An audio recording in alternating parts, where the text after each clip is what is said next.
Hello, hello, hello. It's coffee time where we look at the news on the Daily Mail website. I'll do the YouTube. Should I do the YouTube intro? Don't forget, if you like this video, like it or dislike it or subscribe and share it and stuff. I think that's the best way I can do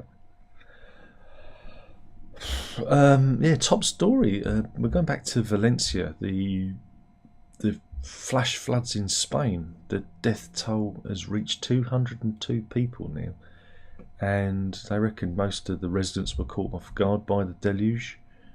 And yeah, there is some footage of the time span. Ooh, so yeah, this is 7:20 in the evening. This is 7:30.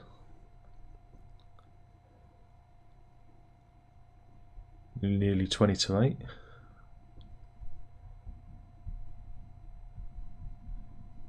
And you can see just how fast the streets are filling up with water.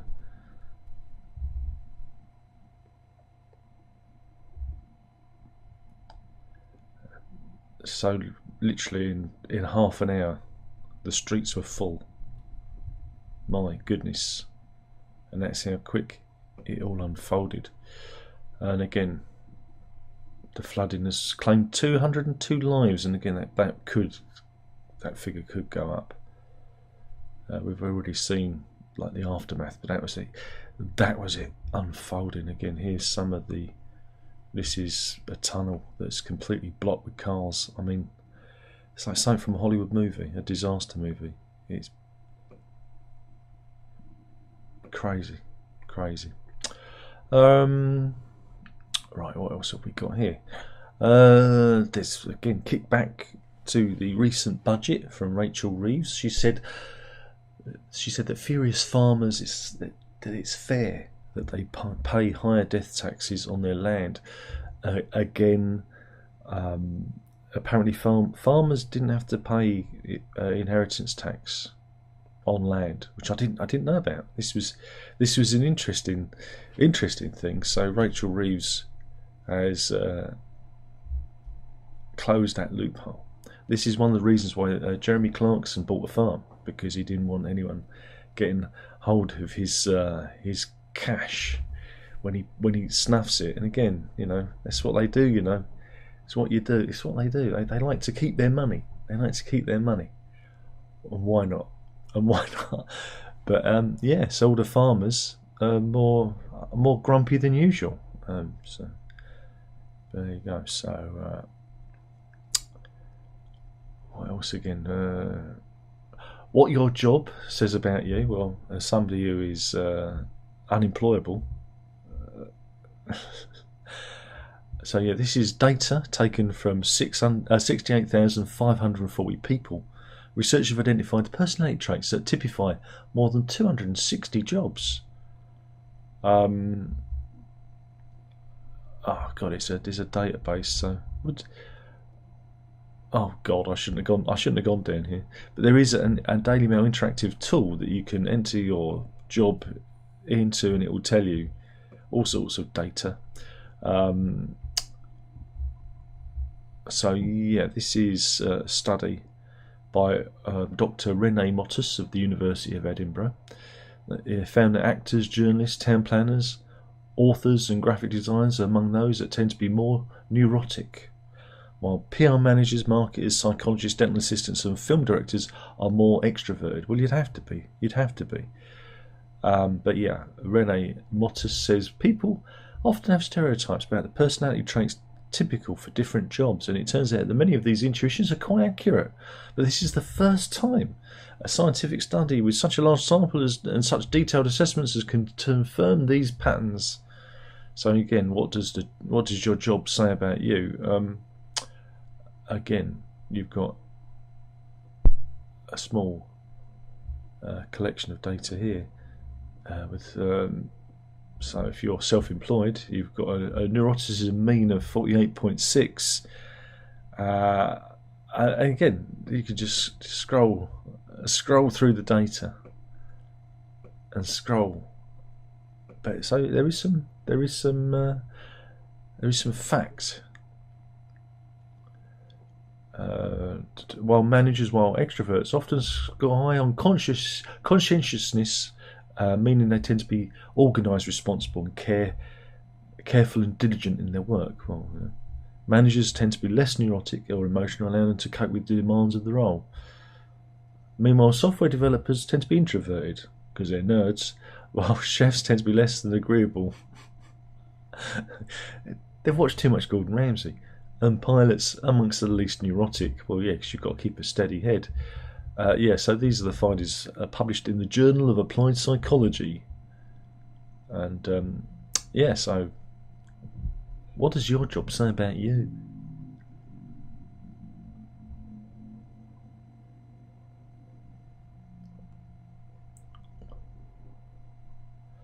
Meanwhile, an innocent woman lost her job when she was framed by a complete stranger. Yes, this is court news.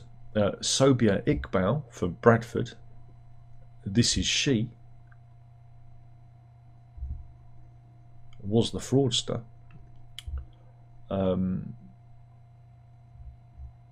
She claimed the woman, who hasn't been publicly identified, was driving her car at 43 miles per hour in a 30-mile zone in Harrogate in North Yorkshire in May 2022. Police said that the victim admitted by post to being the driver, and she was prosecuted, fined, and points added to her licence. The additional points meant her licence was revoked, causing her to lose her job. But the North Yorkshire Police reinvestigated the case, and after suspicions were raised that false nominations had been made, and footage taken from the camera van that captured the offence later proved that Iqbal was behind the wheel of the vehicle.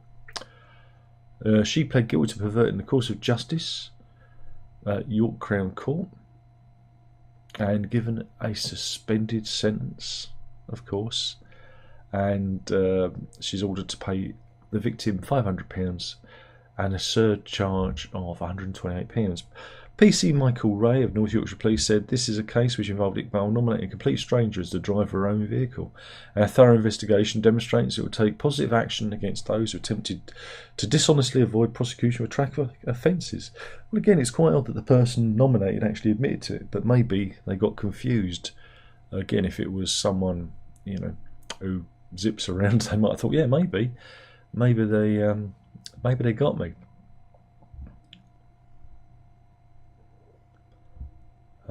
What else have we got? Apparently now you need £48,000 a year to have a comfortable retirement. Some new figures that are out. This is as a result of Rachel Reeves' budget. Well, I'm sure it'll be fine. And they've done a follow-up to yesterday's story about mercury in tuna, and they asked how much tinned tuna is too much. So they've gone tuna crazy. I liked it when it was potholes. That was better. Here you go. This is, are you at risk from dying within the next 10 years, right? And this is a test that you can do. NHS scientists believe they've discovered the optimal time each age group should be able to stand on one leg. All right, balancing on one leg continuously for more than 40 seconds is a key sign of strength and mobility among 18 to 39-year-olds. By contrast, those aged between 70 and 79 should manage 18 to 19 seconds. Okay, the reason standing on one leg is such a marker of fitness is because it uses so many different parts of the brain and body at once. It tests balance and strength. And again, if these two things are lost, the more frail a person has become, and makes them more likely to have a bone-shattering fall. So you've got to stand. You've got to stand on both feet, and then you lift your dominant leg off the ground, and stop the time when the foot touches the ground. I think, well, again, I would do that on camera, but it'd be a bit boring, wouldn't it? Should we do that? Shall we do it? I don't know. I don't know if we should. How old am I? 50 to 59, so I reckon I should meet 39 seconds. Okay. Let's see if we do this right. I'm going to move the camera there, right? And I'm going to stand on one leg. I've got to remember which is dominant leg up, isn't it? So let me set a timer. This is top quality stuff. Where's the timer on this? There we go. So I'm going to set a timer. Ready? Am I in view? Let me just move the camera a bit more. Whoops-a-daisy. Whoops-a-daisy, pressed the wrong button. So, whoa, nearly fell over a guitar there. So I've got to do 39 seconds. So here we go. Whoops, I nearly lost it already. Whoa, whoa, whoa, whoa. Maybe it'd been better if I with my boots off. Right. This is quality content. Right, 15. Right, oh god, my ankle. I've got bad ankles, you know. I don't know if you actually see I've got my leg up because I'm wearing black. Whoa, whoa, whoa, whoa, whoa, whoa, whoa, whoa. That's cheating. Oh dear, I only did 30 seconds. I do have a bad ankle though, so I do have weak ankles, so I'm gonna die. I'm gonna die in the next 10 years. That's really cool. That's really cool to know. So that's really good. That's really good news. But I do have bad ankles, so I think I've got some mitigating circumstances. So yeah, looks like I'm finished then. So oh dear, might as well stop doing this. You know, as soon as I only did 30 seconds, and I should have got to 37. But if I'd have done it on my right, leg, I think I'd have been better. My left ankle is my weak ankle. Oh well. Oh well. 10 years. That's what I thought. I ain't got long left. What else have we got here?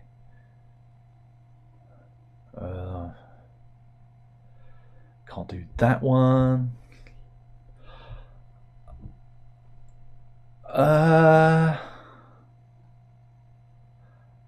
Okay, it's a horrible story, but it's so shocking.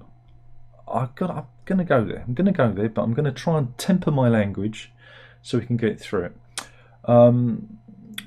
This is the story of Charlene Masterson. Here she is, and the story is, again, it kind of echoes what's going on in France at the moment. She was abused by her father from the age of was it, how old did it begin? She was abused for 7 years when she was 18, and it ended when she was 25. And her father, David Masterson, right, he was behind it all. And it started with a text message which basically blackmailed her. He said that he had information, this mystery person had information about her, and then they said it was going to lose her father his job, and he basically got her to blindfold herself and wear headphones, and then he'd pretend to let the mystery person in who was behind all this, and he'd sexually assault the woman. And this went on for a number of years until one day when she was oops, I've still got the timer running. When she was helping her grandmother with a computer, she found video files of the incident, and yeah, she got her dad sent down. He was jailed for 17 years. You know, and it's just a shocking story. Again, it echoes. This is the scumbag that did it, and again, he wove a very intricate web of lies to get her to be submissive to him. Again, absolutely. I should just never let him out, should they really? But again, it's very, as echoes to that the French case that's going on at the moment. Is it Pellico case? Right, what else have we got?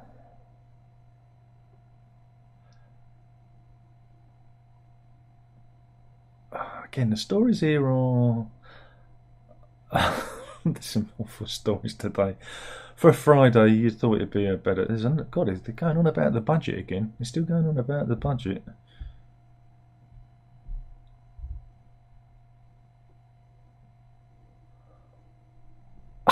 Can't do that one. Come on, Daily Mail. Come on, Daily Mail. Now we've got the American. We've got the American elections, because that's Tuesday, November the 5th. Jennifer Lopez has launched an all-out attack on Donald Trump for offending every Latino in America. He didn't do it. It was a comedian. It was a popular roast comedian who got up and made the comment about Puerto Rico. But it doesn't matter, because the polls say that Kamala Harris is slipped behind in the polls, so it looks like Trump's going to do it again. Meanwhile, Heidi Klum, she always does amazing Halloween disguises, you know, the things. And this year, she did E.T. with her husband Tom Collins. There you go. So that was a bit. There you go. That's a bit. Yeah. But she's famous or infamous for her Halloween. I think we've covered them before. Have they got? Yeah, because one year she came as a giant worm to a party that she loves Halloween. It's her big thing. Again, some of these. Yeah, one year she did Shrek. But I can't do some of these other ones. They're quite. Oh, this is a good one. This was from 2017. She was the werewolf from Michael Jackson's Thriller. So there you go. But again, thankfully Halloween's out of the way. We don't have to do that anymore. Thank God.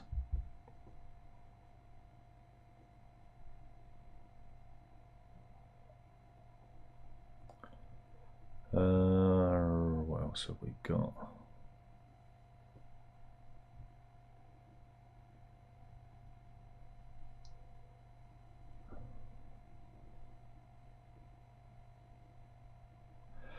We have some court news.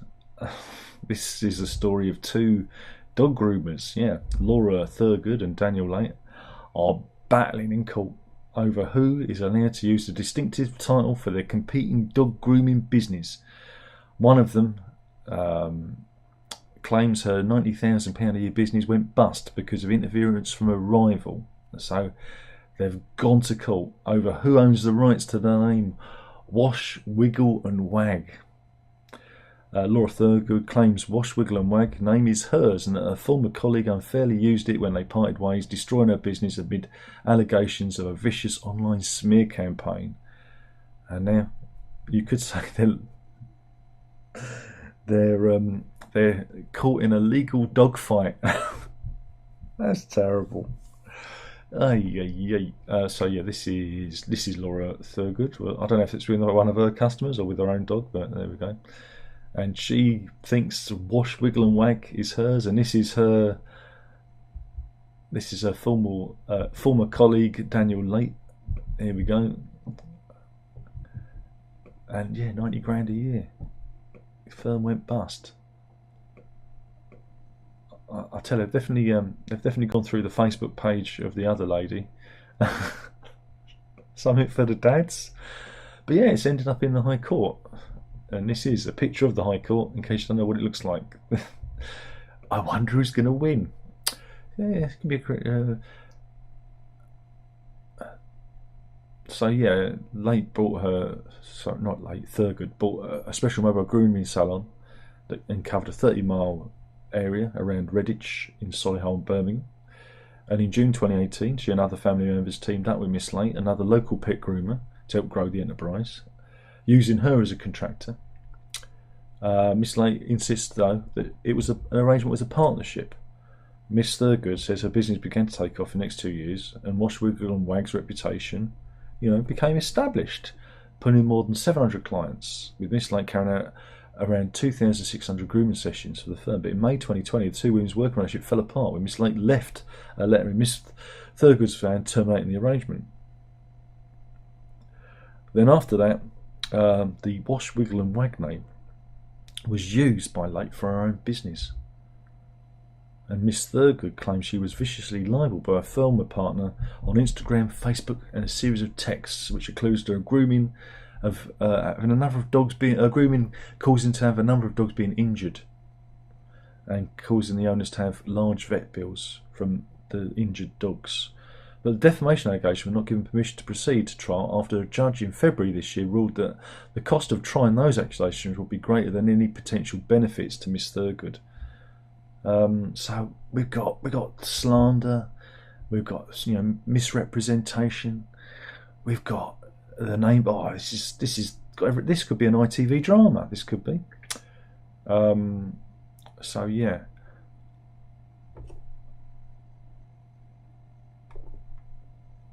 So they've had the day in court, and Judge Stone, who's presiding, has reserved his ruling in the case, which has already run up 5-figure legal costs. We'll have to keep our eye on that to see who wins, or are they just barking up the wrong tree?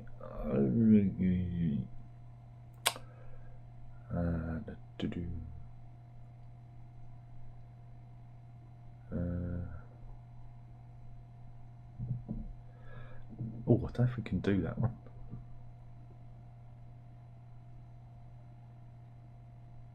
Can't do that one. Got to be careful these days because the old algorithm. YouTube's very sensitive at the moment. Very, very sensitive. There's a lot of celebrities in their sexy Halloween gear. I don't know if it's worth covering it. I'm not a fan of Halloween. I'm glad it's over. We've done a bit of that. We've got the Christmas ads. It's Christmas, everybody. Christmas ads are starting. Keep your eye out. Sainsbury's have got their ad, and it's going to feature the voice of Stephen Fry. I wonder if he still knocks around with convicted paedophile Jonathan King, because I know they were mates, weren't they? Just waiting for the advert. Before the advert. This is great stuff. This is great stuff. Here we go. So this is... They've gone back to the BFG. The Big Friendly Giant, Roald Dahl. So there we go. Wow. So the BFG is Christmas. There you go. You can watch that, catch that on the telly. So yeah, the BFG goes to get you to see Christmas shopping at Sainsbury's.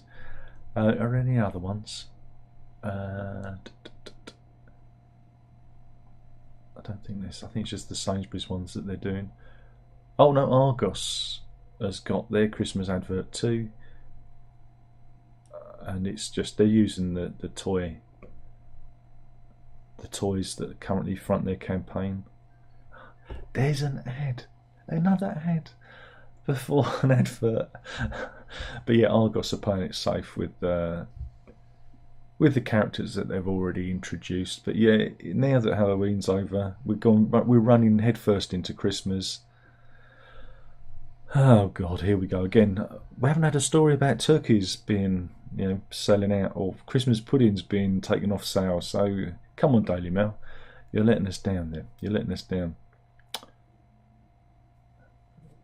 Meanwhile, a bench has been erected by Bristol City Council, and it's got the locals talking. Right? Okay. I don't know what this is about, so we'll have a look. Yeah, this is a new metal bench that they've installed. Can we see it? There's not a very good picture of it. Here we go. Yeah, here we go. That's the bench. And the locals reckon, well, it's pointing the wrong way. Because you get to look at it should be pointing outwards rather. I think they've got a point there. They've got a point. It's not exactly a bench with a view, is it? I think the locals, you can look at an abandoned former florist's. It's yeah, someone at the council has messed up. I mean, I don't know. It could be quite picturesque when the sun's catching it, isn't it? You've got the old God rays coming through. It's yeah, someone's cocked up at the council. So yeah, there we go. Not a good story. What else have we got?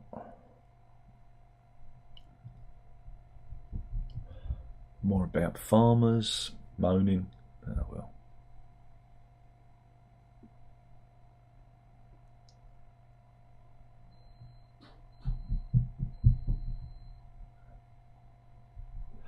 Okay, you know I said about Christmas turkeys and mince pies being recalled. Well, like manna from heaven, the Daily Mail obliges. Tesco have urgently issued a recall for their Tesco Finest 6 all butter pastry mince pie pack. That's a 6 pie pack. And it looks like this. There's a specific date code you need to keep your eye out for. What does it say? Those with the packs affected are those with 4 best before dates of the 4th of the 10th, 26th of the 10th, 2nd of the 11th, and 10th of the 11th of this year. And yeah, they want it back because some of the pies were laced with fragments of dried glue. Yes, so if it's a bit chewy. Yeah, the warning had the possible presence of small pieces of dried glue from the packaging in the pies, so you better take them back. This comes after Slimming World, the weight loss brand, issued a recall on several of their products due to they being contaminated with peanuts. So there you go. But nobody cares about Slimming World. But mince pies, you know, I can't believe me mince pies. They're filled with glue. You should never get glue in your mince pies. Mince pies' eyes.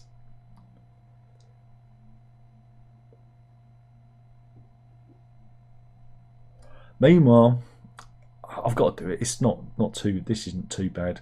This is on a flight from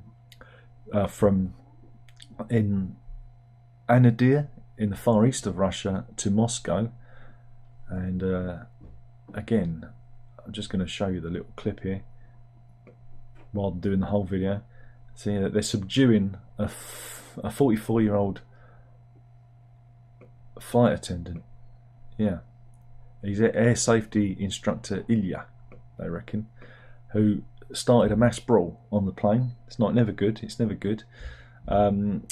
Shocking video footage sees a man wearing a blue t-shirt, being believed to be the 44-year-old airline safety instructor, Ilya, who was being dragged to the back of the plane by an unnamed man. The video cuts to here he is being led to the back of the plane. I'm not going to watch the whole video. And there he is subduing him. It's all going on. It's all going on there. So what happened? And they got him zip tied. Russian media said that the 44-year-old safety instructor became extremely aggressive, which forced the pilot to make an emergency landing in the Siberian city of Krasnoyarsk. According to accounts, Ilya was drunk and started fighting with his airline safety instructor colleagues before fellow passengers were drawn in to the heated exchange. Cabin crew attempted to calm the situation, but it escalated into an all-out brawl at 30,000 feet in the sky. And yeah, Ilya was then handed over to police when they landed, where a criminal case has been opened against him, where he's accused of hooliganism. I love it. This is Russia Airlines, and they're going to take him to court and recover damages from him as well. So there you go. So don't fly on Russia Airlines if Ilya's on board, because Ilya, make your plane delayed. Oh, found our new property. Missus. This is in Calmore in Southampton. It's a 4-bedroom property, and they want £100,000 for it. It's the starting price at auction, and I think you'll find. I think you call this one a doer-upper. Yeah, it's a doer-upper, right? That's just a garage, isn't it? And Look, you've got a toilet, you've got a bath, and you've got a sink. The only problem is the sink's in the bath. It's okay. It just you could live with that, couldn't you? You could live with that. It's a little bit. It's got a little bit of mould, there, and it's just yeah. I mean, a little bit of Jif, would clear that up. And I wonder what happened. Is it just been completely abandoned? Oh, I like the mirrors are still. Oh no, that one's cracked. But the other two mirrors are intact. Yeah, I think this has been abandoned for many years. Yeah, but can't do gardening with my feet. So yeah, there you go. That's £100,000 starting price. Again, a bit spicy for Southampton. Why? Why is it that expensive? Well, I don't think that's a good bargain. Meanwhile, this is good. After a 20-year long wait, the Grand Egyptian Museum has finally opened its doors, and it's spectacular. The foundation stone was laid by former President Mubarak in 2002, and the museum itself, the Grand Museum in Giza, is almost fully open to visitors. It covers 120 acres or 80 football fields, and it looks absolutely spectacular. But you don't need to go now because, hey, look, I'm showing you what it's like. It's just like being there. So that's the Star Trek emblem. That is Star Trek. So if you like Egyptian antiquities and a lovely view of the pyramids of Giza, you want to head over there. One journalist who visited described it as dazzling. And there's plenty of sarcophagi.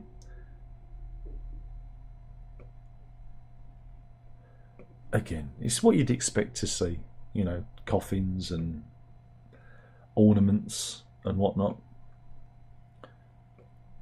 But remember, if you do go, don't forget to take your mummy.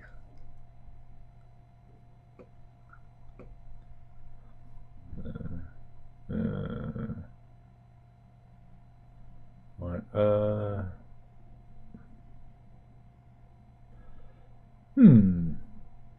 Okay, so we've got Gen Z slang, right? Gen Z slang. I've got some words here. Is there a list of words? I don't know. Okay. Oh, it's in the form of a quiz. Oh, I can't be bothered with that. But you got to know. You got to know, what does it mean if someone is 8? What does it mean if someone is Stan? That means a fan, isn't it? Stan from the song by Eminem. He's a Stan. Yeah. What is Riz? That's isn't it like charisma? There we go. What does bussin mean? I mean, it's really good. Doesn't it mean really good? It's like, isn't it from busting? Or busting, as they say, up in Birmingham. So yeah, well, that didn't really work very well. I can't find any animal stories. Let me just do a search. There might be some hidden, tucked away. Let's search for dog. There might be a dog story. Oh dear, that didn't work. Looks like the mail search is broken. Oh dear.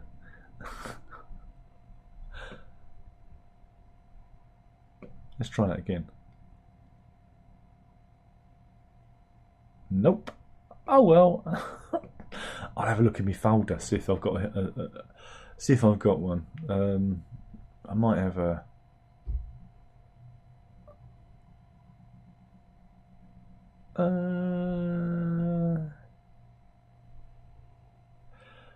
Okay, it's not a good story. This is the story of Srikat Satir.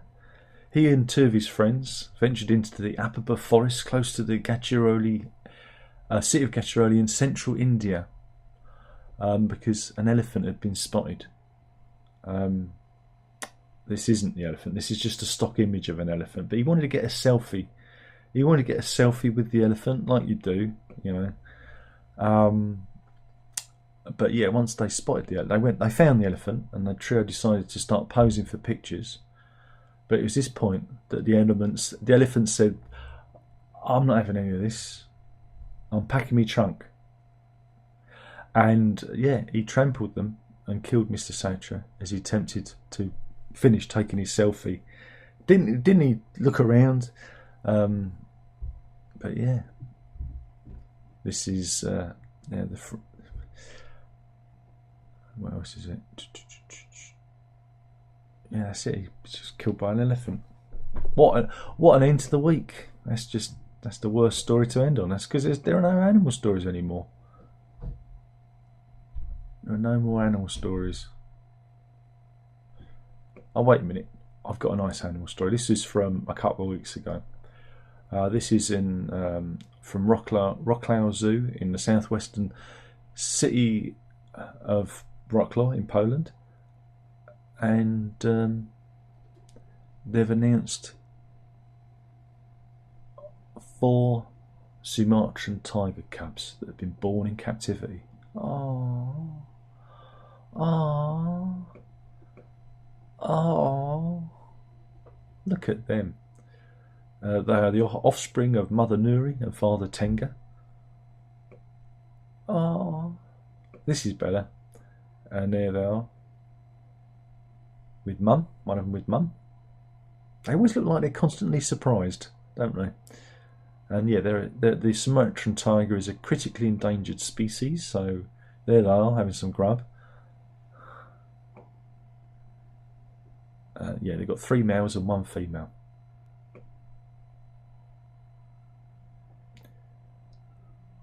And the zoo has hailed the birth of the litter as a breeding success on a global scale. So yes, good news. Good news for the Sumatran tigers there. Is there a statement from the zoo? Let's try to find it. There's a lot of pictures. Yeah, they were born on July the 22nd, but they only released the news once the tigers had grown and been vaccinated and, were healthy. Sergius Kamenicic, the acting president of the zoo, said the joy is even greater that all 4 tigers are developing healthy and are active, eager to eat and play with each other and their parents. So it's a success. There we go. So we'll end it there. Bit of a rubbish one today. 6 people in. They knew it was rubbish. Payne's in. Good afternoon. AJ says, hello from Washington, DC. Payne says, investment farmers targeted, but family farmers no longer be able to pass down their farm to their children, even though they're working people. Oh, it's a shame. Well, you just sign it over several years before you die. When you get to an age, you just sign it over to your children. People have been doing that with their property for, many, many, many years. So loopholes are there to be exploited, and you can do that. I think you can even do it in trust. I think you can even place a property into trust and give it to them. So there are options. They just you got to be smart. You got to think like the rich people, because that's how the rich people get away with it. Payne says, hot news, actors like to stand in front of audience and pretend to be someone else. Who'd have guessed? Well, that's the whole point, I believe. AJ says, 48,000 for a couple of retirement. Looks like I need to start a YouTube channel. Good luck with that. Because it ain't earning for me. Remember, if you want to give me money, you can. There are various buttons and links and things that you can press to give your hard-earned cash to me instead of enjoying it yourself. AJ says, sounds like you need to get a life insurance now. You have less than 10 years to live. I've got life insurance. I've got a life insurance policy that's ended in January that we took out 25 years ago when we got our first mortgage. We just didn't bother to cancel it. and we've actually had 2 life insurances. So I don't know, I'm looking forward to the rest, to be quite honest. Again, it'd be good to put my feet up. So I'm kind of looking. Oh yeah, I don't mind. But anyway, yeah, you've only got 10 years of me left. Less than 10 years. It could be anything from now until 10 years. As like I said, my left ankle, but I was diagnosed with weak ankles as a kid. So I've always had problems with my ankles, and that's why I fall over and that. That's why I wear big clobbery boots so I don't fall over. So I don't know if it does it. I think I would have done better if I wasn't wearing my boots, because I can do all the yoga shit standing on one leg, without any shoes on. I think the boots made it worse. I've done this. I demonstrate my prowess, my physical prowess, in front of the missus all the time. She's always impressed. She was impressed with me doing a lotus position and doing my various yoga moves. I'm very supple, but my ankles, fail me. They often fail me with my feet, indeed. So no, that was the end of the week. Thank God that's over. Let's never do it again. The stories were just awful, just terrible stories. Mind you, there's a story there, right? I'm just going to add that for next week. I think that it also doesn't help that the Daily Mail search function seems to have gone out of the door. That's not useful, but anyway, you're all hopefully you're all standing on one leg and practicing to see just how long you'll live. I imagine many of you are cheering that you're going to outlive me. That's fine. I can deal with that. And we'll do this all again soon. Have a good weekend. That was the news. Killing the channel one video at a time. You've got to drink it up. Ta-ta.